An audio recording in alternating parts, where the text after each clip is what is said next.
Pete, and I look like the dean from Community.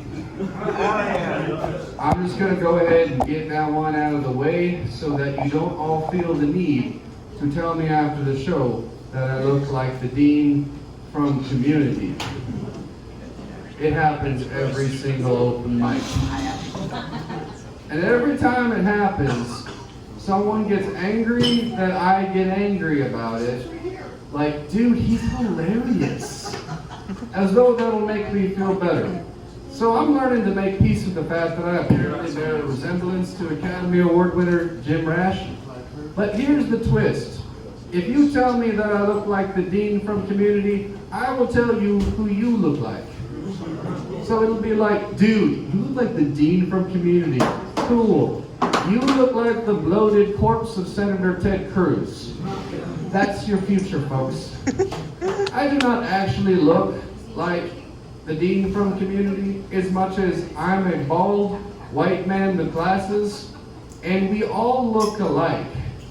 So if Chris Hemsworth is out there listening, if you could like take one for the team, bro, because it would just be wonderful to hear a woman be like, oh my God, you look like Chris Hemsworth. I'm like, yeah, that's the look I was going for tonight. As previously established, I'm a white man with a shaved head and multiple tattoos living in the deep south. I have to adhere to a very strict body type for very specific reasons. I call that body type not quite a dad bod. Like, people look at me and they're like, oh, he drinks way too much light beer. The reasoning is that if I get too big, either because of muscles or fat, I will look like a neo-Nazi. And if I lose too much weight and get too skinny, I will look like a concentration camp survivor. So the two extremes I have to work with are Nazi and concentration camp survivor.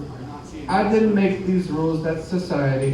And in between, people will look at me and be like, that nice happy medium. Oh, I bet he works at GameStop. I do not work at GameStop. I am in the Army. Pause for applause. Woo! Thank you, Augusta. And I only planted a quarter of this audience with soldiers. There's a lot of wonderful things about being in the Army. Like, for example, I was flying back from Afghanistan and I had a layover in the Atlanta airport. Because even when you're flying back from a third world country, there will be a layover at the Atlanta airport. And I ordered a beer, and it cost approximately $100. So I did one of these numbers. God forgive me. Hi, nice to meet you. I'm a soldier in the United States Army. I just came back from Afghanistan, you know, from 9/11. Anyway, I'm going to see my parents. For the last time, I don't know, before my unit heads back to Afghanistan. Kandahar, more like Kandahar, they wait to go back. Oh, of course I'll take a free beer. The point is, I didn't have to pay for another beer on that layover. It was delightful. Woo! If I were not the DD tonight, that offer would absolutely be on the table, folks, but there's always the next time, if you laugh. A lot of people think that I'm a serial killer because of my, like everything about me. But I am not a serial killer. Yet.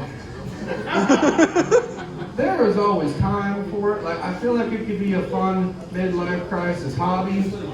I thank you. Like, and the thing is, I think I could get away with it because the cops would be like, boys, our suspect is a doughy, bald white man in Augusta, Georgia. We don't find him before PGA Masters Week. This is going to be a real needle in the haystack situation. True story. I was at an airport. Sorry, I crossed my jokes. I was at a movie theater during the week, during the day. I was the only person in that theater under the age of 75. And when the movie ended, I opened the door for everybody, like a gentleman. And the first old woman to come by puts her hand on my shoulder and goes, young man, You had me so worried. I thought you were going to shoot up the whole theater. And walked away. Now my response was to say nothing, because that is a fucking weird thing to say to another human being.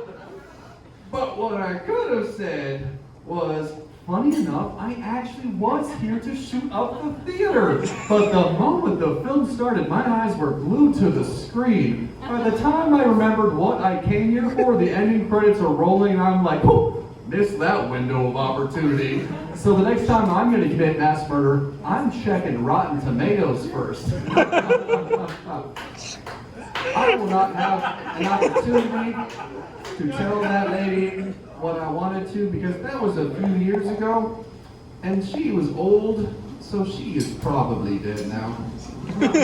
Before I get off the stage, I have a lot of unfunny drill sergeant jokes that I'm going to tell because a lot of my former soldiers came out to see me. I was a drill sergeant in the Army. I know. I'm surprised too, you guys. Has everyone here seen a movie called Full Metal Jacket? Woo!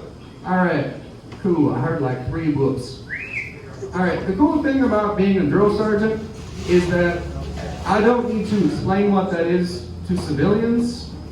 Like, most everyone has seen the first half of Full Metal Jacket. It's the best first half of a movie ever.